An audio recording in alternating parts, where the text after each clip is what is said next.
In this lecture, I'll introduce the notion of a lattice. A lattice is a particular kind of poset, and sometimes having a lattice structure on a poset makes it easier to compute its Mobius function. The idea behind lattices goes back to number theory, where you realize that the notion of GCD and LCM of two integers is essentially an order theoretic notion in the partially ordered set of positive integers under divisibility. So what you do is you look at the set of all, to define GCD of A and B, you look at the set of all elements of P such that X divides A and X divides B.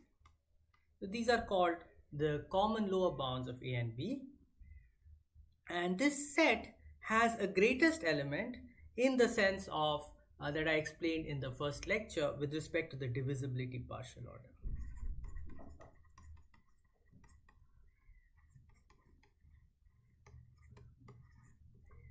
And similarly, the LCM of A and B can be defined to be the least element of the set X in P such that A divides X and B divides X. So roughly speaking, a lattice is a partially ordered set where these notions make sense. So let me give you the official definition of a lattice. So a poset P with partial order is called a lattice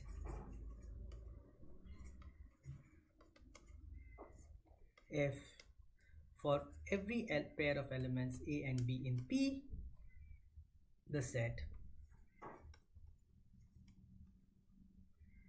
X belongs to P such that X is less than or equal to A and X is less than or equal to B. This has a greatest element.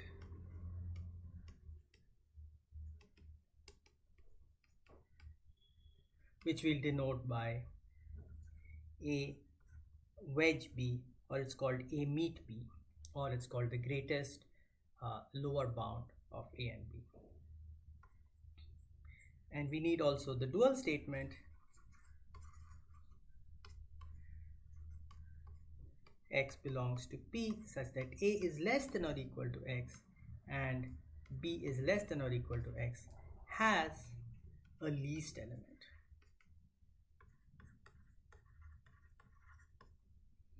Denoted A wedge B, or this is called A join B. So just emphasize A meet B is pronounced A meet B, and this is pronounced A join B. Okay, so let's just look at the most standard example of a lattice, the power set of a set.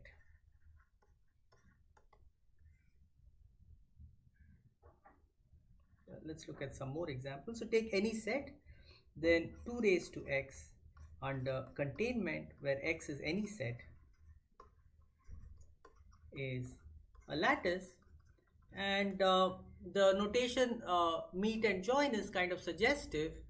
In this, S meet T for any two subsets of X is just S intersection T, and S join T is the set S union T. Okay, so that's the first example. Any linearly ordered set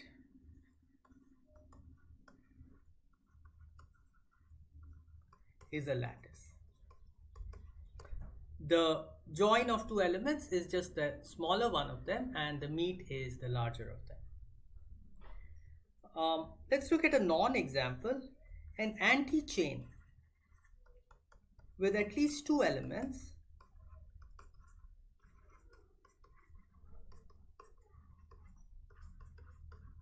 This is not a lattice. Why is that? Well, if you just look at this set of all elements X, such that x is less than or equal to a and x is less than or equal to b, when a and b are two distinct elements of your anti-chain, then that set is empty and therefore it cannot have a greatest element. So it's not a lattice. There's no meet and no join for distinct elements. Next example, consider pi n, the poset of set partitions of the set 1 to n, partially ordered by refinement as we've seen. This is a lattice. Let me show you meet and join first by the means of an example. Suppose I have x is 1, 3, 2, 4, 6, 7, 5 and y is 1, 3, 5, 2, 4, 6, 7. Then to get x meet y, what I need to do is, I need something that refines both of them and I need the greatest thing that refines both of them. So what I do is I just take the blocks of x and intersect them with the blocks of y. And the resulting blocks will be the blocks of x wedge y. So in this case, what I get is 1, 3, 2, 4, 5, 6, 7. And to get the join of x and y, what I do is I define two elements to be in the same block if they are either in the same block of x or in the same block of y. So in this example, I end up getting 1, 3, 5, 2, 4, 6, 7. So you can easily check that the constructions I gave you indeed define meet and join for the partially ordered set pi n. Therefore, this partially ordered set is a lattice. Here's a very useful lemma about lattices, which we'll use a lot while studying lattices. So suppose you have a lattice P, or now let's call them L. So if L is a lattice,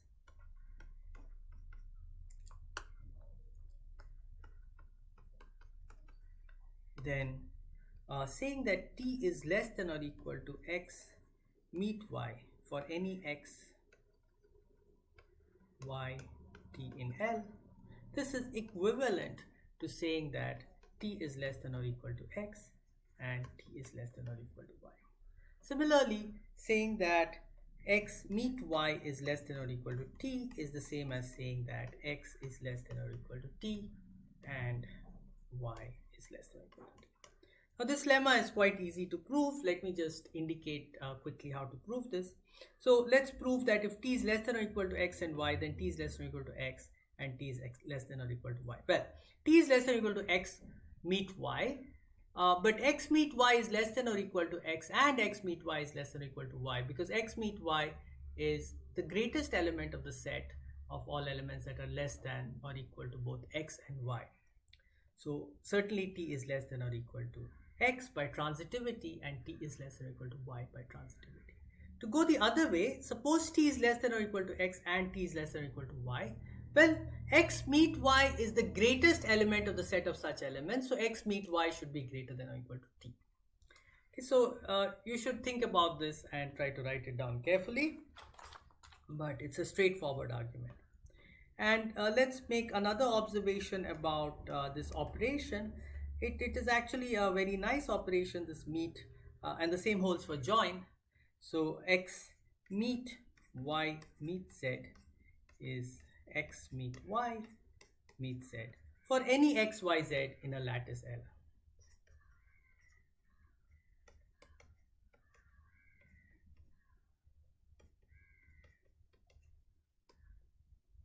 And the same holds for join.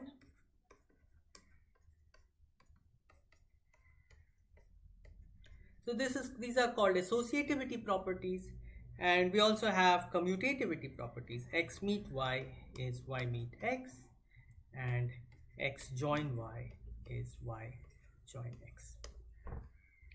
And commutativity is quite simple. For associativity, let me just give you the idea.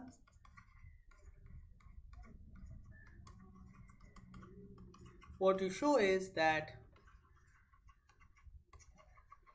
this x meet y meet z is the greatest element of the set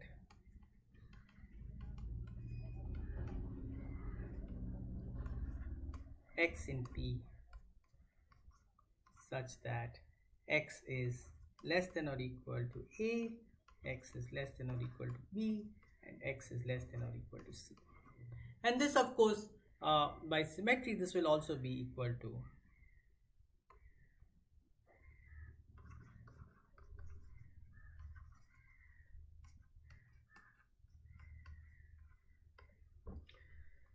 so these two are equal because they are both the greatest element of this set. And so now we can remove the brackets, so we can write x wedge y wedge set without any brackets because it doesn't matter where you put the brackets. And in fact, it makes sense for any finite set B1, B2, Bk in your lattice. You can write B1 wedge, B2 wedge, Bk. This makes sense. And in fact, it doesn't depend on the order in which you write the elements B1, B2, Bk. So now let's prove, sometimes it's easy to show that a partially ordered set has a meet, but it may be harder to show that it has a join. But there are many cases where it's enough to show that it has a meet, and the existence of a join will follow. And so let me state this as a theorem. The theorem says that if P is a finite poset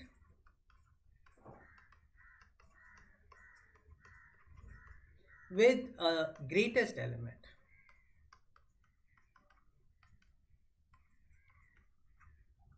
and following our usual convention, we will denote the greatest element by 1 hat. Okay, such that any two elements have a meet for any A, B in P, A meet P exists. Then P is a lattice.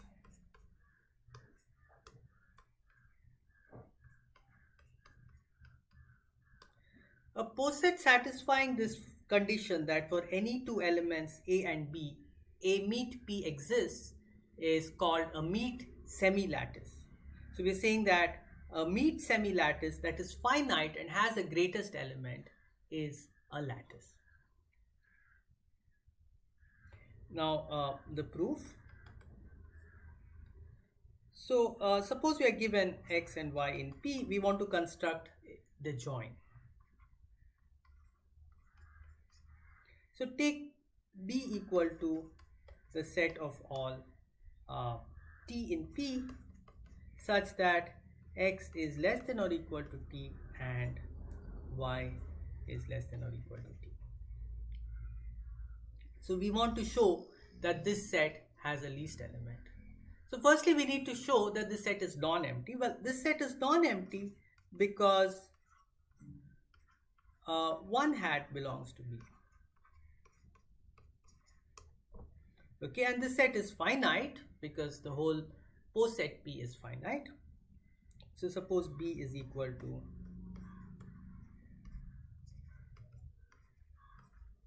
B1, B2, Bk, then you just define the join of x and y turns out to be just B1 meet B2 meet Bk. You need to check that this is indeed a least element of this set B, and that's easy. So so P is also a join, has a join, and therefore it's in fact a lattice. And so, for example, in this partially ordered set of set partitions, if we had just shown that it has joins, has meets, because it's a finite partially ordered set with a greatest element, it would follow that it has joins, and we wouldn't need to prove that it has joins separately. We'll see another example in the next lecture where, in fact, this is harder to see that there are joins. But right now, I want to give you an example of a finite poset uh, which doesn't have a greatest element, is a Meet-semilattice, but is not a lattice. And this is a very simple example. Just look at P to be the poset power set of X, except for the set X itself. So the collection of all proper subsets of X under inclusion. Then this is uh, uh, if X is greater than or equal to 2, then P is a Meet-semilattice.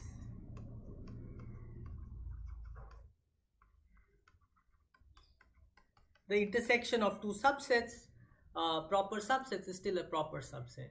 But the union of two proper subsets need not be a proper subset.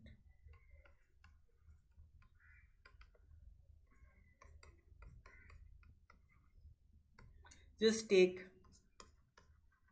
two distinct elements in X and take X minus S and X minus T.